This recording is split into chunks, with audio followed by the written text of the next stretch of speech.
there, friends, and welcome to the program. My name is John Feakes, and this is The Shepherd's Voice. And we want to pick up in this program exactly where we left off in the last program. And as an aid to the memory, remember last time we were addressing the subject of meaning or intelligibility. We talked about the fact that your experiences are meaningful, they are intelligible. You can make sense out of your experiences. And we asked the question, how is this even possible? How is it that you're able to interpret and connect your experiences in just the right way so that you can acquire genuine knowledge about the world? And I asked the question, I said, is ultimate reality personal or non-personal? Now, which one is it? Because as far as I can tell, there's only two choices. Ultimate reality is personal or it's not personal. Now, meaning, it seems to be obviously the case, meaning is assigned by personal agents, okay? So if we're going to say that ultimate reality is non-personal, if you're going to say that everything that exists reduces down to space, time, matter, and energy, then ultimate reality is non-personal. It's just non-personal forces, and whatever these reduce down to, we're not even sure. But ultimate reality is non-personal. That means that you, as a personal agent, you are connecting and interpreting your experiences in a way that seems best to you. In the last analysis, it's subjective. And I asked the question, if this is the case, how and why can we correct other people? Why would we correct somebody when they are, for the first time in universal history, actually assigning meaning to their own experiences? How can we correct that person? How can we say that what they're doing is not right, or it's incorrect, or it's not going to bring down proper conclusions? They're not going to genuinely acquire a real knowledge about the world. The two things don't seem to work together very well, it seems to me. It seems that if the universe really is random, accidental, and meaningless, then you can assign any meaning you want to your personal experiences and no one can correct you. The thing is, we do correct each other. We do correct each other when we think that they're not interpreting the world quite right, or they're not reasoning quite properly, and they're not bringing down true conclusions. And I said, it certainly seems to be the case, therefore, that God is actually a rational necessity, that it's mind before matter, it's God before the created order. God is a personal agent. God created the world in a way that was meaningful. It was meaningful to him. He has a plan and a purpose to the whole thing. And we are obligated by God and empowered by God to make proper interpretations of our experiences and to bring down proper conclusions in our reasoning. God has enabled us, and he actually expects us to reason properly and to draw the proper meanings behind things, okay? God has pre-interpreted the world. Everything gets an identity as it relates to his plan. Things are meaningful because the Creator says so, and we are equipped. We have the proper epistemic equipment to largely reach true conclusions about things and to properly assign meaning to our experiences. And I said, in that way, God appears to be something like a rational necessity. Now, I wanted to continue on with that kind of thinking here in this program, and I wanted to ask a question. I wanted to ask you all out there to think about this. Now, what do you think would be necessary for us to say that we are reasoning properly, or that we are acting in a way that is morally upright? We're acting in a way that is ethical, wholesome, moral, whatever you want to say, whatever word you want to put in there. We're doing things, quote unquote, the right way. We're reasoning the right way, or we're behaving in the right way. What do you think would be some of the preconditions of that kind of statement, that we're doing things the right way, we're reasoning properly, or we're acting morally or properly? And as far as I can tell, I think we must say that there are at least two preconditions to saying these things meaningfully, truthfully. I think the first requirement for this kind of thing would be objective standards. There's got to be objective standards, standards of right reason, standards of right moral conduct. objective standards for proper investigation, proper scientific investigation, proper standards of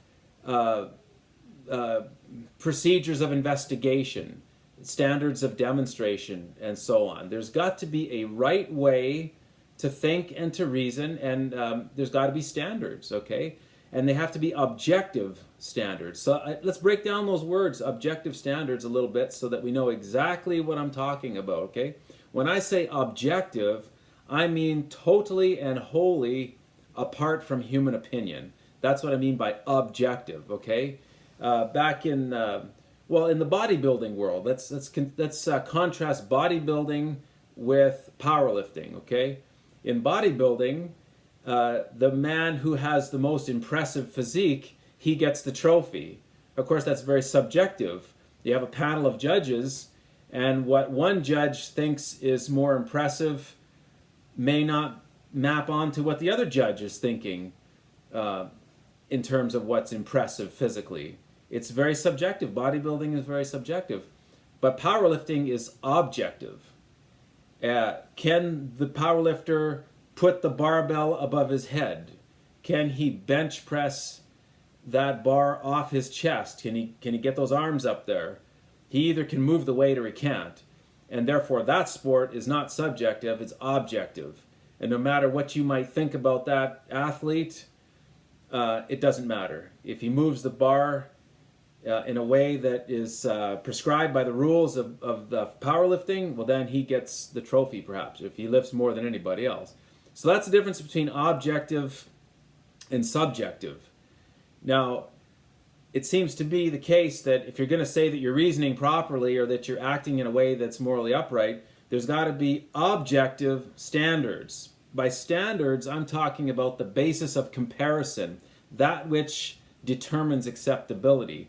There's got to be some standards here in the created order that we've got to conform our thinking to, get your thinking in accordance with these standards, standards of right reason, or your conduct, your moral conduct has to become congruent with these objective standards.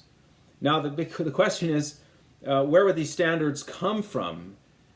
Would molecules in motion be necessary to create objective standards? They don't seem like the right kind of things to accomplish that kind of task. Could atoms smashing into each other really create universal standards of right reason, the laws of logic? It seems to be not possible. It seems impossible that mere molecules in motion could create objective standards of right reason and right moral conduct, and standards of investigation that would bring down proper procedures of investigation, standards of demonstration, those kinds of investigative principles or standards that would help you acquire genuine knowledge, okay? It just doesn't seem that molecules in motion in a chance universe could accomplish something like that. But we can go beyond this and we can ask the question, how are we aware of these standards? Standards above human opinion seem to be abstract in nature. Like the laws of logic, for example. They seem to be abstract in nature. And according to the basic philosophical terms, if we're going to use philosophical terms in conventional ways, abstract entities are not just non-material, but they are completely and totally without causal powers. So how are we even aware of abstract entities like standards, like objective standards? How are we in contact with them? How can we be knowledgeable about these abstract entities with which we have no causal commerce? It's a big problem in philosophy. And more than that, we seem to have a moral obligation to reason in accordance with these standards. And that moral obligation seems to entail that there are ethical standards, moral standards that are obligating us. Here we're actually obligated to live lives that are in accordance with those standards. But again, it seems like impersonal forces are not adequate to account for these things. Impersonal forces cannot obligate us to do anything. Remember, a coffee cup can't obligate you to do anything. It's just an impersonal object here. So how can it be that impersonal forces, much less abstract entities, inform us and obligate us? It just makes no sense at all. It doesn't make any sense to me at all. It seems to me the only explanation here that makes any sense would be that the God of the Bible is informing us as to what these objective standards are, and he's morally obligating us to order our thinking and our conduct in accordance with these standards. And that's a very low level. That's a Sunday school child answer to these deep philosophical problems, but it's a good answer. I mean, it does account for what needs to be accounted for here. It does provide an explanation for these things. It might be a simple explanation, but it is an adequate explanation. And in fact, the Bible does inform us, by the way, about God as the one who tells us what these standards are. He does enlighten the mind of man when it comes to logic, right reason, when it comes to right moral conduct. It tells us here in the book of Job, chapter 38, and in verse 36, we have a rhetorical question here. It says, "Who hath put wisdom in the inward parts, or who hath given understanding to the heart?" Well, obviously, you're supposed to say God. It's God that does that. Who else could do that? In Psalm 94 and in verses 9 to 10, we read in that passage that it's God that teaches man knowledge. How shall he not know? And again, the idea here is that God is all-knowing. Knowledge is original with him.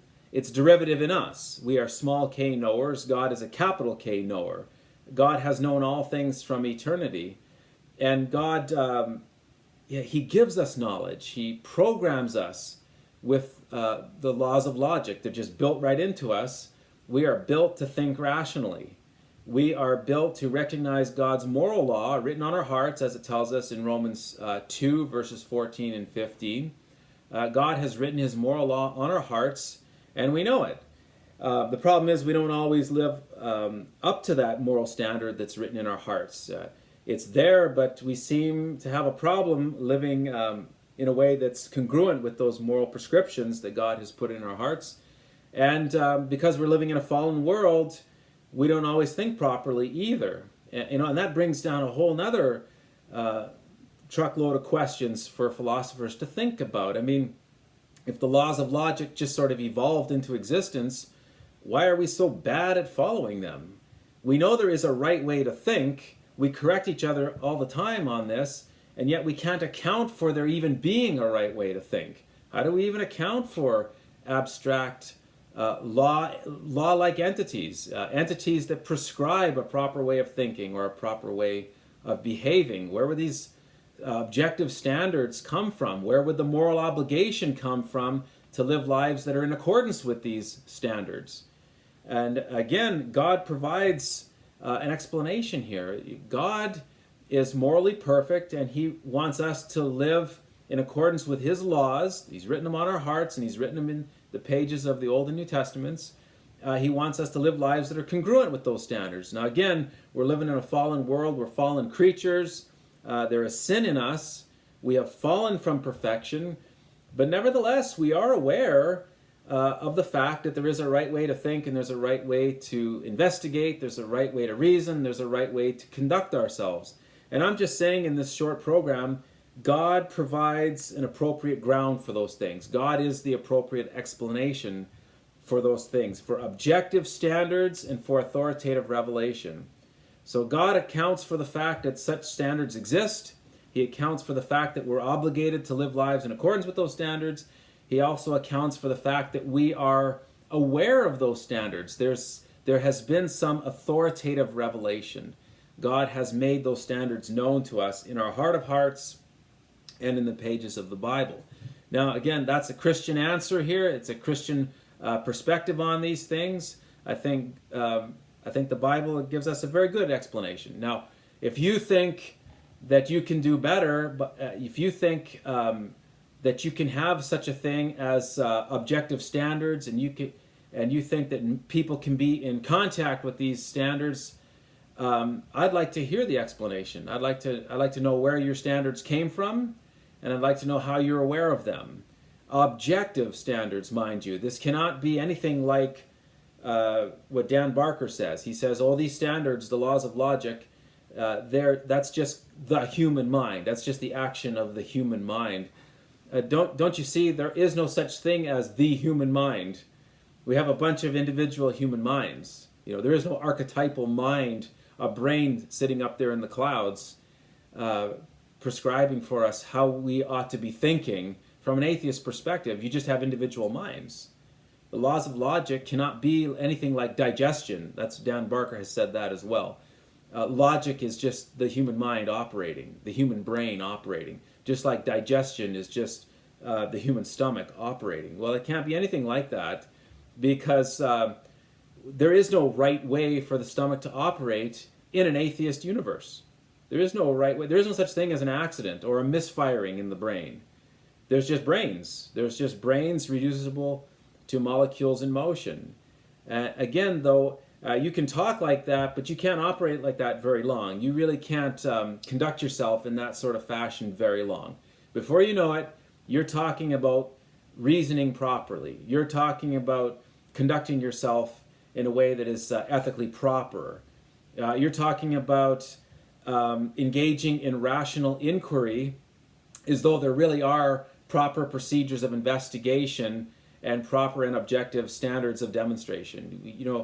I could run a parallel to biologists when they're talking about living things, and they're talking about all the systems and structures in a living thing. And they may confess Darwinism. They may say that they are atheistic in their general outlook. They may claim to be Darwinian when it comes to explaining the origin and evolution of living systems.